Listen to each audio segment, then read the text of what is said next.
Video like जरूर कर लीजिए और ऐसे वीडियो लगातार फ्री में पाने के लिए चैनल को तुरंत सब्सक्राइब कर लीजिए और बेल आइकन को जरूर टैप कर लीजिए ताकि आगे भी सारे वीडियो आपको मिलते रहे। यूट्यूब में फॉलो करते हैं तो प्लीज ये वाला फ्री टेलीग्राम चैनल जरूर ज्वाइन कर लीजिएगा। सारे नोटिफिकेशन सारे अपडेट यहीं पे आते हैं, ध्यान रखिए। नमस्कार दोस्तों, एग्जाम प्रिपरेशन के यूट्यूब चैनल पर एक बार फिर से आप सभी का बहुत बहुत स्वागत है। आज की इस क्लास में हम लोग मॉडर्न इंडियन हिस्ट्री के रिवीजन में जन आंदोलन पढ़ने वाले हैं, क्योंकि इससे पहले मैंने किसान आंदोलन जितने भी हुए हैं वो पिछली क्लास में करा दिए थे। तो अगर आप न्यू हैं चैनल पर, मॉडर्न इंडियन हिस्ट्री अभी चल रही है, दोपहर 1 बजे क्लास आती है, जीएस सेक्शन कवर करती हूँ और साथ में इसी चैनल पर रात को 9 बजे प्रैक्टिस भी हो रही है आरओ एग्जाम को टारगेट करते हुए, जो कि आपका 27 जुलाई को है। तो जो बचा हुआ समय है, आप इस चैनल से प्रिपरेशन के साथ साथ अगर आप पेड कोर्स में इंटरेस्टेड हैं तो स्टडी फॉर सिविल सर्विसेज का कोर्स ज्वाइन कर सकते हैं। कंप्लीट स्टडी मटेरियल मिल जाएगा, वीडियो रिकॉर्डेड क्लासेस के साथ डेली प्रैक्टिस कराई जा रही है और एग्जाम ओरिएंटेड क्वेश्चंस आपको मिल जाएंगे। जैसे कि आपके एग्जाम में लेटेस्ट ट्रेंड और पैटर्न रहा है, पूछे जा रहे हैं, वैसे ही क्वेश्चंस आपको प्रिपेयर कराए जाएंगे। ज़्यादा जानकारी के लिए डिस्क्रिप्शन बॉक्स में नंबर है, आप उन पर व्हाट्सएप मैसेज या कॉल के जरिए से अपने कोर्स को ज्वाइन कर पाएंगे। तो चलिए आज की क्लास स्टार्ट करते हैं। देखेंगे जन आंदोलन। तो जन आंदोलन में जो सबसे पहला आंदोलन हमें पढ़ना है वो है सन्यासी विद्रोह। ये कब हुआ तो इसका समय याद रखेंगे 1763 टू 1800। तो 1763 से 1800 के बीच सन्यासी विद्रोह हुआ था। इसका क्षेत्र क्या था तो बिहार और बंगाल के क्षेत्र में हुआ था।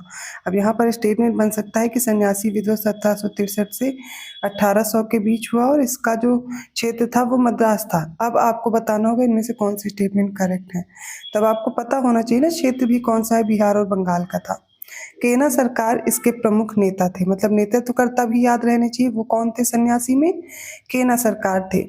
और बंकिम चंद्र चटर्जी का उपन्यास है आनंदमठ, जिसमें इन्होंने इस विद्रोह का उल्लेख भी किया है और सारी इंपॉर्टेंट इन्फॉर्मेशन दी गई है इसमें। फकीर विद्रोह की बात करें, इसका समय था 1776 से 1777 ईस्वी।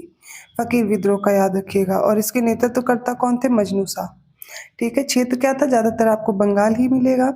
नेक्स्ट आ जाता है चुआर विद्रोह, जो कि 1766 से 1816 के बीच चला।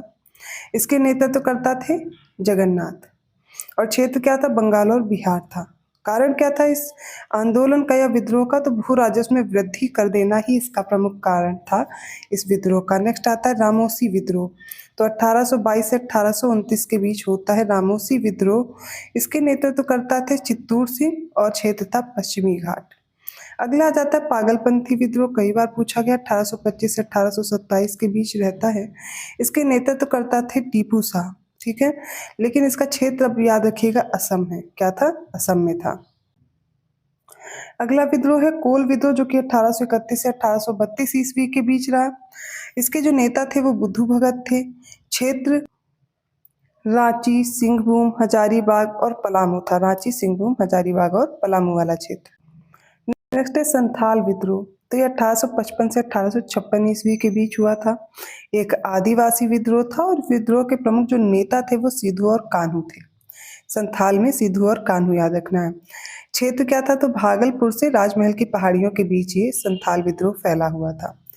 नील विद्रोह 1859 से 1860 ईस्वी में हुआ था। इसके प्रमुख नेता थे तीरथ सिंह। क्षेत्र था बंगाल और बिहार। अब इसके बारे में दीनबंधु मिश्र ने अपने उपन्यास नील दर्पण में इस विद्रोह का वर्णन किया है। देखिए, संथाल और नील याद करना बहुत इजी है। संथाल 1857 के रिवोल्ट से पहले हुआ और नील विद्रोह 1857 रिवोल्ट के तुरंत बाद हुआ। दोनों डेट आसानी से याद हो जाएंगे। पाबना मैच करने को पहले भी आ चुका है। तो 1873 से 1876 ईस्वी के बीच हुआ था पाबना विद्रोह। इसके प्रमुख नेता कौन थे तो ईशान चंद्र राय थे, शंभूपाल थे। क्षेत्र पाबना, जो कि बंगाल में पड़ता है, वही क्षेत्र था। पाबना विद्रोह के दौरान हिंदू पैट्रियट नामक जो अखबार है और अमृत बाजार पत्रिका है, ये खुल करके जमींदारों का समर्थन कर रही थी। अगला विद्रोह है मुंडा विद्रोह, जो कि 1893 से 1900 ईस्वी के बीच हुआ था और इस विद्रोह के अगर प्रमुख नेता की बात की जाए तो बिरसा मुंडा थे। और इस विद्रोह को खुदकट्टी प्रथा के बारे में भी जानते, मतलब इस नाम से भी जानते हैं, और इसी के विरोध में झारखंड में प्रारंभ हुआ था। तो इसका क्षेत्र था झारखंड। मुंडा विद्रोह को सरदारी लड़ाई के नाम से भी जाना जाता है। 1895 में क्या होता है, बिरसा ने अपने आप को भगवान का दूत घोषित किया और मुंडा विद्रोह को उलगुलान विद्रोह, जो कि महान हलचल होता है इसका अर्थ, इस नाम से भी जानते हैं। और बिरसा मुंडा के आध्यात्मिक गुरु थे आनंद पनरे, जो कि वैष्णव मत के माने जाते हैं।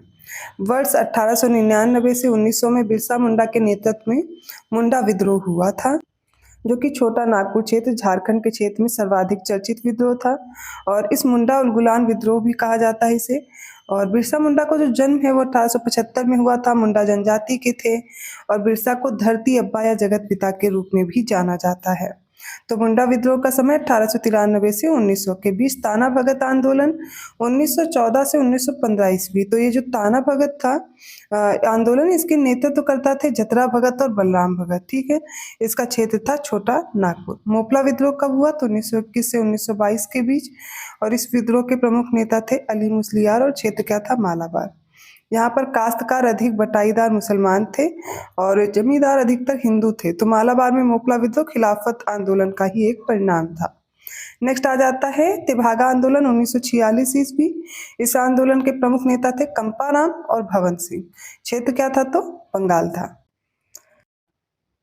अगला रंपा विद्रोह है, जो आंध्र प्रदेश के गोदावरी जिले के उत्तर में स्थित रंपा पहाड़ी क्षेत्र में हुआ था और यह आदिवासियों का एक विद्रोह था, जिसमें साहूकारों के शोषण के खिलाफ वन कानूनों के विरुद्ध ये विद्रोह शुरू हुआ था। अगला है हौज विद्रोह, जो कि 1820 से 1821 के बीच हुआ। इसका केंद्र था बिहार का संथाल परगना। भील विद्रोह इंपॉर्टेंट है, 1812 से 1819 ईस्वी के बीच हुआ। तो भीलों की आदिम जाति पश्चिमी तट के खानदेश में रहती थी और 1812 से 1819 तक इन लोगों ने अपने नए स्वामी अंग्रेजों के विरुद्ध विरोध कर दिया था। फिर अहोम विद्रोह है, जो कि 1828 ईस्वी में हुआ। अहोम विद्रोह के जो नेता थे वो गोमधर कुंवर थे। ताना भगत आंदोलन 1914 में शुरू हुआ और इसका प्रारंभ किया गया था उरांव आदिवासियों के मध्य वर्ष 1914 में। क्षेत्र क्या था, तो क्षेत्र था छोटा नागपुर पठार और इस आंदोलन के नेतृत्वकर्ता में जतरा भगत, बलराम भगत और देवमनिया भगत थे, ठीक है। खैरवार आदिवासी आंदोलन 1874 में हुआ। खैरवार आदिवासी जो आंदोलन है इसके नेतृत्वकर्ता थे भागीरथ मांझी। 1874 में ये विद्रोह हुआ। संबलपुर की गद्दी के दावेदार थे सुरेंद्र साई। इन्होंने यहाँ पर ब्रिटिश विरोधी आंदोलन के नेतृत्व किया था। तो याद रखेंगे आप सुरेंद्र साई का भी नाम। अगला आ जाता है सिंगपो विद्रोह, जो कि असम में हुआ था। इसके नेतृत्व करता थे नीरंग फिडू 1830 से 1840 के बीच। अगला विद्रोह जो है वो है सवारा विद्रोह, जो कि लेक मंडी उड़ीसा में हुआ था 1856 से 1857 के बीच। इसके नेता थे राधा कृष्ण दंडसेन।